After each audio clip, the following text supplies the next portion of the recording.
With just a week remaining in the year, most fundraisers feel like they've exhausted their to-do list. They've worked their plan, made the calls, written the thank you cards. What happens now to their donors is often out of their hands. While that may be true, there are still a few achievable strategies to adopt so that you can make the most of this final stretch before the new year and secure a few remaining impactful gifts. Today, my colleagues Theresa Tapocsi and Matt Korn are joining me for an informative conversation about how fundraisers can approach these last 7 days and still make them count for your revenue goals. Thanks for listening. Welcome to the Nothing But Major Gifts podcast from Veritas Group, featuring Richard Perry and Jeff Schreifels. Twice a month, we bring you the latest and best thinking about major gift fundraising, so you can develop authentic relationships with your major donors. Here are your hosts, Richard and Jeff. Welcome to the podcast today. I'm Jeff Schreifels, and today I've invited two of our coaches, Theresa Tapocsi and Matt Korn, to join me as we discuss high-impact strategies that you should do right now to make the most of this last week of the year. But before we dive in, I want to give Theresa and Matt an opportunity to introduce themselves. Theresa, why don't you go first? Sure. Hi, everyone. I'm Theresa Tapocsi. I am a client experience leader with Veritas. I have been with Veritas for about 6 years now, which has been a joy. I am based out of Cleveland, Ohio, and prior to joining Various, I've worked with a number of different nonprofit organizations in the Cleveland area as a director of development and a capital campaign manager. Awesome. Matt. Yeah, good to be with you, Jeff and Theresa, and thanks for joining us at home, everyone. I'm Matt Korn. Like Theresa, I'm an Ohioan as well, but now call Atlanta, Georgia home. I've been with Veritas for a year and a half. I have 20 plus years of nonprofit fundraising and stewardship experience that includes working with domestic and international organizations. I can't believe it's only been a year and a half. Theresa, I feel like Matt's been here for a long time with us, don't you? Oh, yeah, it feels crazy to me that it hasn't been that long. I Yeah. know. Awesome. All right. So, as you both know, at this point in the year, a lot what will happen when the donor's giving is out of the fundraiser's hands, right? And we also say that as long as you're working your plan, I mean, that's all you can do to secure a gift at the end of the year or any time of the year. But there are still some impactful things you can do right now that are realistic and achievable. So let's start with the first point, which is focusing in on those donors who gave in the last 2 weeks of December last year. Matt, why don't you start by sharing what you've been coaching your clients on for these donors? Sure. With only a week or two to go before calendar year end, as a fundraiser, you really want to focus on two areas. And this is what I've been talking to the fundraisers I work with about on a weekly basis. Your list of donors who gave in the last 2 weeks of December 2023 is the first area you want to focus on. And time permitting, your donors who gave in December and November 2023, but have not yet given. And that second area is really focused on the daily gift reports. So looking at that first area, keep a close eye on donors who prefer to give this time of year. For the donors you are reaching out to who gave last year but haven't given yet this year, keep your touch points simple and use their preferred communication method. By this time, they've likely received your calendar year end touch points, your calls, your emails, your handwritten notes, along with many DM touch points.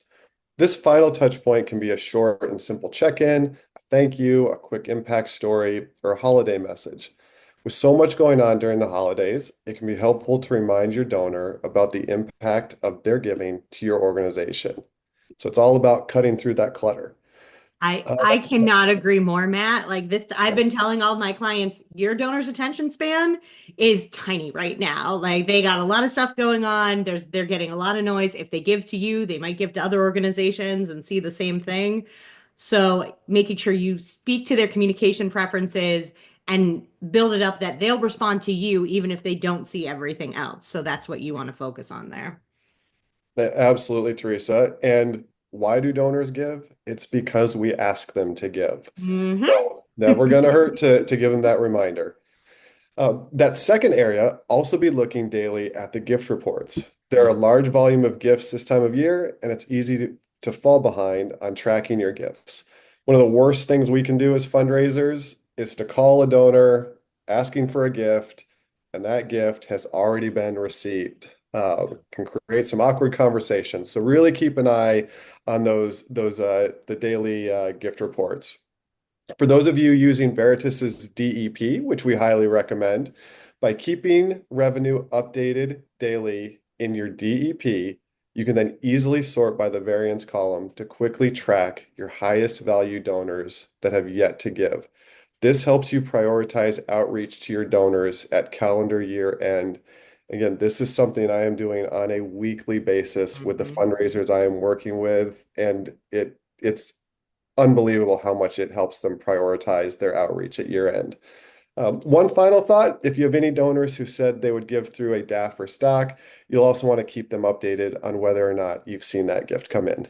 Yeah. So much of what makes an impact this time of year is focusing on the right donors and keeping the relationship in focus. But there are many times when you need to ask or where an ask is an important part of that final push. Theresa, why don't you share some more about that? Yeah, absolutely. I mean, I think there's a few different strategies around an ask that you might think about, even though it is the end of the year. There's still some things. As Matt said, why do donors give? Because we ask them. Um, the first might be a last week of December email strategy, or those final couple Yeah. weeks. Maybe your direct response team and you have been working on something, or maybe this is just something that you are doing by yourself that you want to send out to your portfolio donors. Either way, you want to think about what are the things you could be communicating there. Make yourself available to answer follow-up questions and make sure the donors know you're available, when you're available, how they can reach you during this giving season. If you have a matching gift opportunity, you may also want to update them on the impact of the match and how the match is going and how close they are to the goal and a gentle reminder of the deadline. This is actually one of my easy go-to strategies if you have a match at year end. Your DM team likely sending out emails about the match already. So what you can do is just forward one of those emails because your donor might not look at everything from the organization, but they look at everything from you. So you just say, hey, making sure you saw this, just letting you know if you're in a position to make a gift, this is a great opportunity to take advantage of. Hmm. And it just can be as simple as that. It doesn't have to be anything lengthy. Um, many donors will also give an extra gift at year end because you remind them or because there's a match or something like that. Echoing a lot of what Matt was just saying. In the past few weeks, I've seen a lot of examples of this, and I've seen it in the past years. A simple reminder, like what we'd call an echo letter or a year to date giving statement that shows donors how much they gave in the past years compared to how much they've given year to date this year. It's just informational to them, but it's a reminder that they could continue to make a gift if they so choose. One tip here that I like to give at year end, which is really echoing Matt's comment about not asking for money if they've already made a gift, is put a little disclaimer on your communications, a little PS that says, if this email has crossed paths with your gift, please disregard and thank you so much for your support, or something like that. You just want to cover your bases there. Hmm. And the other thing is ask again. I know like there's some fundraisers listening to this going, what? Absolutely not. You probably have a lot of donors in your portfolio who give one time a year. But why is that? Do you know? You probably don't. And it's probably because we have not asked them more than one time a year. So we just see their past giving pattern and continue to follow it. Yeah. But if you know your donor and you know their passions and interests, and they haven't directly told you that they only give once a year, why not consider putting together an additional donor offer for year end? Don't write the story for your donor. That is one of my big soapboxes with my clients is don't presume things on behalf of your donor. Let them make the decisions. Don't Yeah. allow your mind to play tricks on you in that way.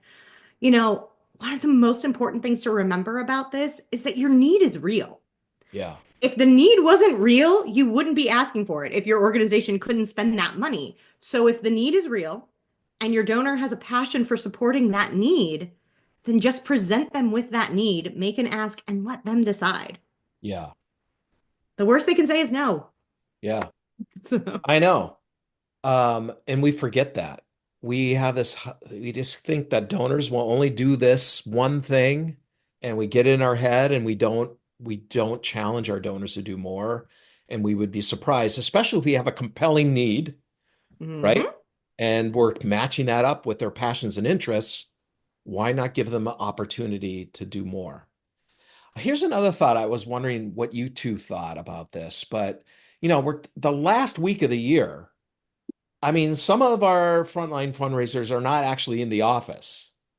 And I'm wondering how do you feel about having the fundraiser, you know, if they're waiting for a gift to come in or whatever, actually gives out their cell phone number to the donor to say, hey, if you need to reach me, no problem, call me, because you obviously want to make sure that that donor's giving and give them the opportunity to call and make a last minute gift or last part of the week gift. And just wondered what your thoughts were that. I know that I've talked to some MGOs who do that, and they've had donors call them and get their stock number or whatever it was that they needed to. So just wanted to get your thoughts on that. I mean, I think what's really important is if you are going to be out for a portion of the holiday season, which hopefully a lot of us are, making sure that your donors have all the information they need. And whether it's giving them your cell phone because you have access, or we think we've actually put out a blog in the past about all the good information to put in your out of office for year end, like Yeah. your stock number and your nonprofit ID number, all of those pieces so that your donors have all and who they can call if they have a question if you aren't available. Yeah. Just making sure they have that information, all the information. It's okay to give them more at this time of year because you don't want to make them feel like they have to Right. run around with their heads cut off trying to figure out what they need to do. Yeah. Yeah. Absolutely. Agree with everything you're saying, Teresa. And it's important to set your boundaries as a fundraiser. We always encourage fundraisers to do what is comfortable to them. But depending on that relationship that you have with donors, certainly advocate for sharing as much information as you're comfortable to. It's about making the giving as easy as possible for the donor. Exactly. And as Teresa said, the more information you can provide up front before we get to the point where they feel like they need to make a phone call to you, the Mm. better off you're going to be at your end. Yeah. I've Yeah. actually seen clients around those same last few weeks in December say, "Hey, I know you make a stock gift. If you haven't made it, I just wanted to reshare the information and let me know if you have any questions before I go on my holiday break." So Yeah. you can use your holiday break as an excuse to follow Yeah. up and give that information too. Yep. Good. Something we talk about all year with our clients is to have them make sure you have a strategic follow-up, thank you, and impact reporting plan in place. And this is especially important at year end when there are so many gifts coming in. Matt, why don't you talk about some of the tips for that? Sure. So we were just talking about planning, and at Veritas we are big planners. It's not just about making your life easier as a fundraiser, but it's to help meaningfully engage your donors. Too many times, frontline fundraisers take a mental break after the holidays and delay those donor thank yous. We're all exhausted at that point. November and December are huge months for all of us, but you really want to spend some time creating a follow-up plan for all of your year-end gifts. You're likely going to have quite a few donors that give between now and calendar year end, and you don't want to delay their thank yous. Have a plan now for how you're going to go about that follow-up. A few thoughts on that. You can draft a simple thank you call and email script to have at the ready to thank donors as gifts come in. Theresa was just mentioning matching gift opportunities. Let's say you're successful in reaching that match, which many of you will be. Let your donors know as a part of your thank you. Mhm. If you're a direct service provider and your program team has impact numbers available, include that data. A short script can easily be drafted for all these options, and then you simply plug in relevant numbers. This can reduce a lot of your workload at calendar year end. One other thing to think about is to have cards, a pen, thank you cards, holiday cards, a pen, and stamps at the ready. As large gifts come in, or if you have a very personal and strong relationship with certain donors and you're anticipating certain gifts, as those gifts come in, just write a quick Happy New Year thank you card that you can pop in the mail. We know that your hands are probably tired at this point. You've done a lot of handwriting. But one more handwritten card to a few select donors or in response to a few gifts can really set the stage for solicitations in the coming year. Agreed. Yeah. All right. Well, I know we said we would just be three, there'd be three main strategies, but I thought we could add a bonus one. And one of the most important things you need to do right now is, and Theresa, you alluded to this, is you got to take care of yourself. And you've been working so hard for months pouring into these donors. So it's my hope that you're stepping away when you can right now to enjoy the season and give yourself some time off. I know that might not really be possible right now. And if not, I hope you've scheduled time off in the new year. Even just having a vacation to look forward to can be impactful. So, Theresa and Matt, are there any tips you have for fundraisers who are feeling tired at this point in the year? You know, I have to say, celebrate your wins even when they're small wins. I Hmm. was just talking with a client the other day who, right before the holidays, she sent out text messages to 16 of her portfolio donors that she just a happy Thanksgiving, Yeah, lovely message. All 16 of them responded. That is a huge win, a huge, huge win. And yes, there was not tied to any money. She wasn't making asks in those texts, but we still celebrated that win because that's a huge victory to get that many responses back, from a simple text message. yeah, So if you don't celebrate those wins and remind yourself that all of these little wins accumulate to something and mean something for your organization, you're gonna burn out. If you just wait for the big six-figure gift wins and yeah. not celebrate the little ones, you'll burn out. That's a really So good point. Yeah. why mad yourself is basically the tip there. Celebrate your Yeah. wins and why mad Yeah. yourself. Okay. So Well, and I love that idea of why matting yourself. I am going to take that and bring that into my own work. But yeah, everybody doing this work, it's such impactful work. And speaking of burnout, w- what I'd like to add to what Theresa was just sharing is plan ahead. So you see a theme here. We're talking a lot about planning ahead Mhm. to make your workload easier. The more you can plan your touch points for the coming the first quarter of the new year, so January, February, March, the better off you're going to be in being able to focus on your year-end thank you. So get those touch points, those general touch points in order for the first couple months of 2025, and you'll be setting yourself up to really focus where you need to follow up with your donors who give during the holidays. That's awesome. Well, Theresa and Matt, thank you so much for joining me today. And I hope each of you listening were inspired and motivated to try one of these strategies to make an impact with your donors over the next few days. We love getting to partner with you, not just at year end, but throughout the year. And we are regularly sharing tips and free resources to help you create authentic relationships with your donors. If you'd like to get best practices from us right in your inbox, be sure to sign up for our 3 times a week blog. You can sign up at the link in the show notes or just head over to our website. Thanks for joining us, and we'll see you next time. Thank you for joining us for the Nothing But Major Gifts podcast from Veritas Group. Richard and Jeff also write an ongoing blog that you can subscribe to for free at veritasgroup.com. Please join us again next time.